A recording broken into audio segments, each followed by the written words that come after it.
साथियों, स्वागत है आप सभी का आपके YouTube channel doctor AP education पर। साथियों, हम सभी अपने अध्ययन को एक क्रमबद्ध रूप से पूर्ण करने की दिशा में आगे बढ़ रहे हैं।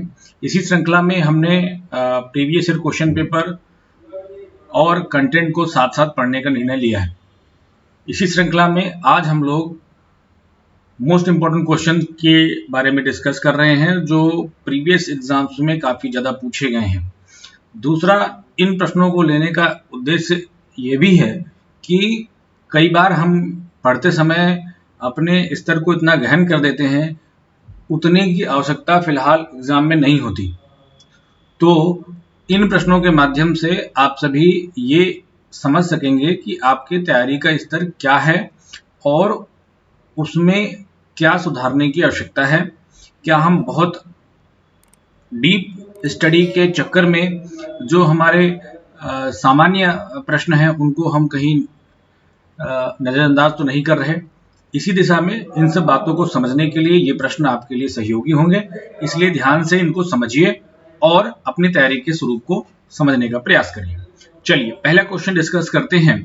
पहला प्रश्न है, कहता है कि दो व्यक्तियों की समान बुद्धि लब्धि, IQ क्या है, दो लोगों की सेम है, दो लोगों की IQ क्या है, सेम है, और इन दोनों की अगर दो बच्चे हैं और इन दोनों की IQ अगर सेम है तो इसका मतलब क्या होता है कि क्या इनकी मानसिक आयु भी सेम है, क्या इनकी शारीरिक आयु भी सेम है, या ये सेम क्लासरूम या क्लास के हैं, या इन दोनों बच्चों की मानसिक या मेंटल एबिलिटी सेम है क्या। तो कंफ्यूज मत होइए, बुद्धि लब्धि के अंतर्गत हम शारीरिक और मानसिक आयु का अनुपात ज्ञात करते हैं और उस आधार पर हम बच्चों की मानसिक योग्यता का आकलन कर पाते हैं। तो एक ही क्लास में पढ़ने वाले विभिन्न बच्चों की मानसिक योग्यता अलग अलग हो सकती है, इसीलिए यहाँ पर अगर सेम IQ है दो बच्चों की तो इसका मतलब ये है कि दोनों एक समान मानसिक योग्यता के समीप हैं। चलिए अगला प्रश्न देखते हैं। अगला प्रश्न कहता है कि दूरस्थ शिक्षा में कौन सम्मिलित नहीं है। डिस्टेंस एजुकेशन की यहाँ पर बात की गई है और डिस्टेंस एजुकेशन में क्या सम्मिलित नहीं है, तो इसको समझें अगर हम, तो कहा जाता है कि क्या यहाँ पर आमने सामने का शिक्षण होता है, क्या यहाँ पर रेगुलर एग्जाम लिए जाते हैं, क्या यहाँ पर सूचना और संप्रेषण तकनीक इंफॉर्मेशन एंड कम्युनिकेशन टेक्नोलॉजी का यूज करते हैं, क्या यहाँ पर उपाधियों को प्रदान किया जाता है, तो हम सभी जानते हैं कि नियमित परीक्षाएं भी होती हैं, सूचना एवं संप्रेषण तकनीक का भी प्रयोग किया जाता है और एग्जाम कंप्लीट होने के बाद हमें डिग्री भी मिलती है। परंतु डिस्टेंस एजुकेशन में आमने सामने का शिक्षण बहुत अधिक पॉसिबल नहीं होता है। बहुत अधिक की बात क्या, कभी कभी कुछ एग्जाम्स कुछ क्लासेस लगाई जाती हैं, परंतु ये औपचारिकता में नहीं है कि रेगुलर क्लास हो। समझ में आ रही बातें आपको। अगला प्रश्न देखते हैं। कहा गया कि इस चक्कर में मत रहना, ये सारे क्वेश्चन आ चुके हैं पहले भी, ठीक है, इसलिए इंपॉर्टेंट है, ध्यान से समझिए।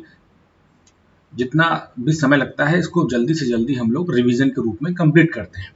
भारत में मुक्त विश्वविद्यालय ओपन यूनिवर्सिटी पहली कब खोली गई, तो पहली ओपन यूनिवर्सिटी कब खोली गई, तो हम सभी जानते हैं कि पहली ओपन यूनिवर्सिटी जो है वो आंध्र प्रदेश में खोली गई। कब खोली, कहाँ खोली गई, आंध्र प्रदेश में खोली गई, और वो समय था 1982 का। क्या समय था, 1982 का। और ये हमारे विकल्प में कहाँ है, ये हमारे विकल्प में ये है। 1969 में क्या हुआ था, 1969 में पत्राचार जो शिक्षा है या पत्राचार पाठ्यक्रम का प्रारंभ दिल्ली विश्वविद्यालय के द्वारा किया गया था। 1985 में क्या है, आप सभी जानते हैं कि इग्नू इंदिरा गांधी मुक्त विश्वविद्यालय की स्थापना की गई थी। चलिए नेक्स्ट देखते हैं क्वेश्चन क्या कहता है।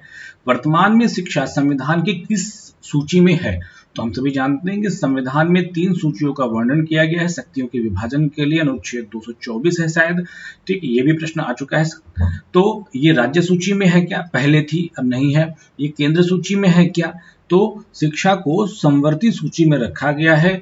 शिक्षा प्रदान करना न राज्य के अकेले की बूते की बात है, न ही केंद्र में ही इतनी ताकत है कि वो अकेले शिक्षा की अपनी नीतियों को लागू कर सके, इसीलिए समवर्ती सूची में शिक्षा को सम्मिलित कर दिया गया है।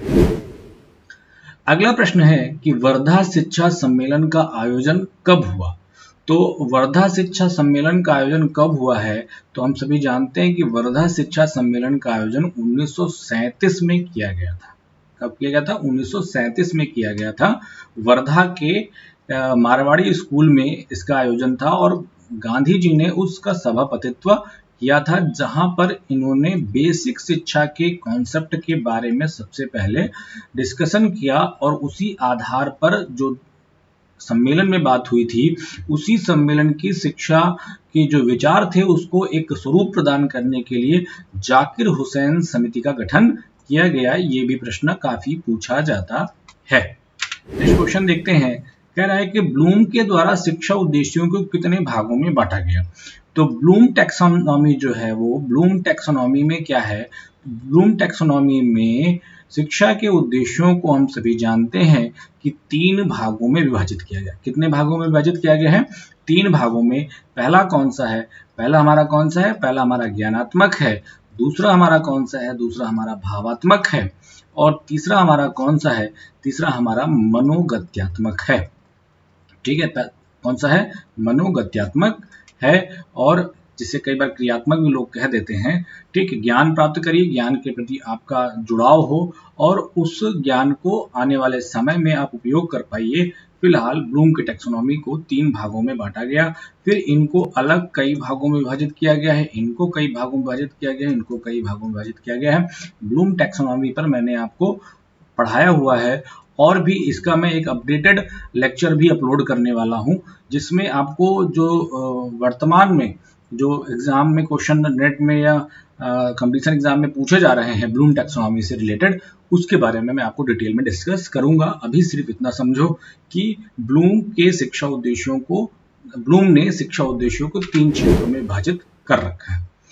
एक बढ़िया प्रश्न आ गया, छोटे प्रतिदर्शों के लिए क्या होना चाहिए? टी वैल्यू क्रांतिक मान क्रिटिकल रेशियो के बराबर होती है क्या, या फिर टी वैल्यू क्रिटिकल रेशियो से कम होती है क्या, या टी का मान क्रांतिक मान से अधिक होता है, या कुछ निश्चित नहीं किया जा सकता। तो हम यहाँ पर क्या है, ये मैंने लास्ट लेक्चर आपको अभी टेस्टिंग ऑफ हाइपोथेसिस के बारे में पढ़ाया, वहां पर आपने टी टेस्ट को मैंने आपको सॉल्व करके बताया था। टू टेल्ड टेस्ट के लिए मैंने आपको समझाया था। 1 टेल्ड टेस्ट के लिए मान अलग अलग होते हैं। तो होता क्या है कि सामान्यतः जो नॉर्मल डिस्ट्रीब्यूशन कर्व है उस मतलब ऐसे नहीं होता, थोड़ा सुंदर होता है, बना देता हूं मैं। ठीक, जल्दबाजी में मैं आपको रिवीजन के पॉइंट ऑफ व्यू से मैं पढ़ा रहा हूं। तो हम जानते हैं कि सभी जो हमें डेटा मिलता है वो लगभग 3 सिग्मा प्लस और 3 सिग्मा माइनस में डिस्ट्रीब्यूटेड होता है नॉर्मली। ठीक है, और इसी तरीके से हमें जो क्रांतिक मान होता है, क्रांतिक मान क्या होता है? जो हम डिग्री ऑफ फ्रीडम के आधार पर, मैंने आपको पढ़ाया था कि टी वैल्यू का मान, ठीक है, 0.1 पे कितना होता है, 0.5 पे 0.01 और 0.05 पर कितना होता है। ये जो मान आपके आते हैं, ये आपका मान लीजिए 1.96 आया और 2.58 आया। ठीक, अगर 1 टेल टेस्ट है तो 2.33 आएगा और इसका आ जाएगा 1.65 आएगा। अगर 2 टेल टेस्ट है तो इतना मान आएगा, और अगर 1 टेल टेस्ट है तो ये मान आएंगे। ठीक, यही जो मान है ये क्या कहलाते हैं? यही इसकी क्रांतिक मान कहलाते हैं। अब सामान्यतः तो ये होता है, परंतु अगर सैंपल साइज छोटा है, अगर सैंपल साइज हमारा छोटा है तो ये इस तरीके से डिस्ट्रीब्यूशन हो नहीं पाता। और अनुसंधान की एक बहुत अच्छी बुक है कपिल सर की, ठीक है, आप सबने पढ़ी होगी, HK कपिल सर की पुस्तक, उसमें इस बारे में अच्छे से बताया गया है कि जब कभी प्रतिदर्श का आकार छोटा है तो टी का मान जो है वो सार्थकता की जांच के लिए हम स्वतंत्रता के अंश जो है डिग्री ऑफ फ्रीडम पर डिपेंड करते हैं, और जो दूरियां हैं वो 1.96 और 2.58 सिग्मा ना होकर प्रायः जो सैंपल में दिए गए आकार हैं उनसे अधिक ही होती है। इसीलिए हम यहाँ पर ये मान सेलेक्ट करेंगे। अब यहाँ पर आपको समझने की आवश्यकता है कि टी का वैल्यू का मान CR से अधिक होना चाहिए। ठीक है, तो सावधानी से संभल कर हम लोग समझने का प्रयास करेंगे, जल्दबाजी में प्रश्नों को गलत नहीं करना है। ठीक है, नेक्स्ट क्वेश्चन देखते हैं क्या कहता है। यदि सभी प्राप्तांकों में अगर हम 5 जोड़ दें, ठीक है, तो क्या नहीं बदलेगा? तो हम सभी में जानते हैं मध्यमान बदल जाएगा, उच्चतम प्राप्तांक बदल जाएगी, मीडियन बदल जाएगा, परंतु मानक विचलन में कोई अंतर नहीं होगा। लेकिन मैंने कई बार आपको बताया है कि अगर गुना कर दिया जाएगा, ठीक है, 5 गुना कर दिया जाए तो मानक विचलन भी परिवर्तित हो जाएगा। अगर जोड़ा घटाया जाएगा तो कोई परिवर्तन नहीं आएगा। ठीक है, अब अगला देखते हैं। निम्न में से कौन प्रथम वैयक्तिक बुद्धि परीक्षण के विकास के लिए उत्तरदायी है? तो हम सभी जानते हैं कि पहला बुद्धि परीक्षण किसने स्थापित किया? पहला बुद्धि परीक्षण बिने तथा साइमन ने किया है। वेस्लर बुद्धि परीक्षण है, टर्मन ने है, लेकिन यहाँ पर सबसे पहला बुद्धि परीक्षण बिने तथा साइमन के द्वारा प्रस्तुत किया गया। अगला प्रश्न कौन सा है?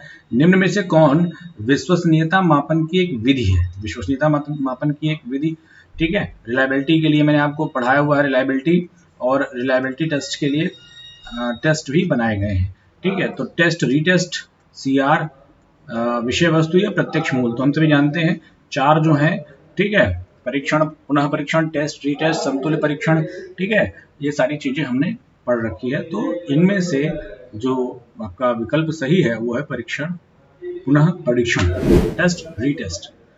अगला कहा गया है कि कौन सर्वाधिक शक्तिशाली शोध विधि है? ठीक है, सबसे अच्छी शोध विधि किसे कहा जाता है? तो सर्वेक्षण को कहा जाता है, या सहसंबंधात्मक को कहा जाता है क्या, या प्रयोग को कहा जाता है, या चिकित्सीय अध्ययन को कहा जाता है? तो सबसे अच्छी जो एक्सपेरिमेंट मेथड है वो हमारा प्रयोगात्मक अनुसंधान है, जहां पर हम नियंत्रित परिस्थितियों के अंतर्गत अपना प्रयोग करते हैं।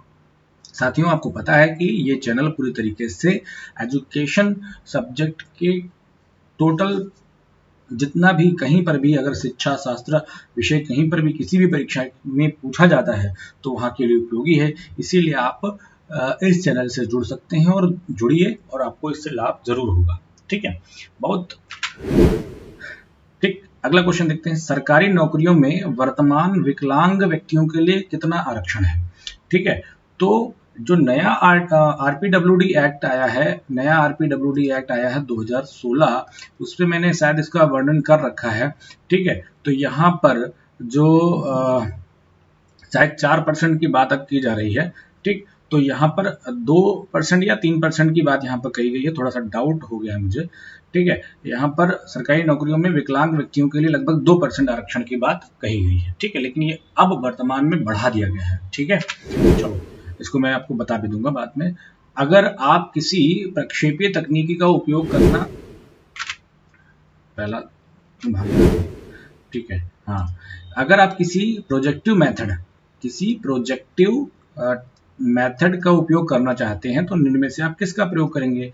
MMPI का प्रयोग करेंगे क्या? 16PF का प्रयोग करेंगे क्या? मिनेसोटा मल्टीपेथिक पर्सनालिटी इन्वेंटरी, ठीक, 16PF, या इंट्रोवर्जन एक्सट्रोवर्जन स्केल, या फिर प्रासंगिक अंतर्बोध परीक्षण, या थर्मल अपरसेप्शन टेस्ट। तो इसका नाम सुनकर आप पता हो गया आपको कि इनमें से सिर्फ यही एक प्रोजेक्टिव मेथड दिया हुआ है, बाकी सब कॉपी पेपर पेंसिल टेस्ट के रूप में जाने जाते हैं।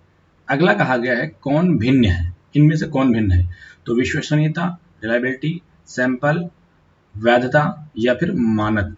तो एक परीक्षण के लिए, एक टेस्ट के लिए ये गुण यहाँ पर दिए गए। मैंने आपको अच्छे परीक्षण की विशेषताएं बताई हैं, तो उसमें विश्वसनीयता होनी चाहिए, वैधता होनी चाहिए, मानक की बात कही गई है, लेकिन उसमें सैंपलिंग की बात नहीं कही गई है, इसलिए सैंपलिंग अलग विषय है इन सबसे।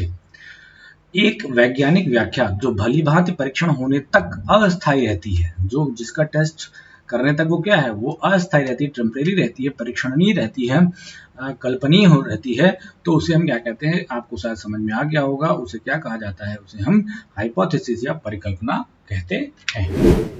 नेक्स्ट क्वेश्चन है, विशिष्ट शिक्षा में उपयोग किया जाने वाला इस समय जो लेटेस्ट या अपडेटेड कॉन्सेप्ट है, ठीक है, उसको क्या बोला जाता है? अन्यत्र योग्य, विकलांग बालक, विशिष्ट आवश्यकता वाले बालक या फिर विशिष्ट बालक? तो हम जानते हैं विशिष्ट आवश्यकता वाले बालक, चिल्ड्रन विथ स्पेशल नीड, ठीक है, ये वर्ड यूज किया जाता था। अब यहाँ पर सब जगह का जो है वो समावेशी के रूप में प्रयोग होने लगा है, ठीक है। हम जानते हैं जनगणना 2011 के अनुसार किस राज्य की जनसंख्या में 2001 की तुलना में कमी आई है? किसमें कमी आई है? ठीक है, तो इसमें से यही एक है नागालैंड, जिसमें कमी आई थी। ठीक, बाकी सब जगह तो जनसंख्या बराबर बढ़ती जा रही है। रोसा स्याही डब्बा, ठीक है, स्वाही नहीं, स्याही डब्बा का परीक्षण किस प्रविधि के उपयोग का उदाहरण है? रोसा का स्याही डब्बा मापनीय प्रविधि है, प्रक्षेपी है, या निरीक्षण है, या प्रश्न विधि है? तो हम सभी जानते हैं इट्स अ प्रोजेक्टिव मेथड।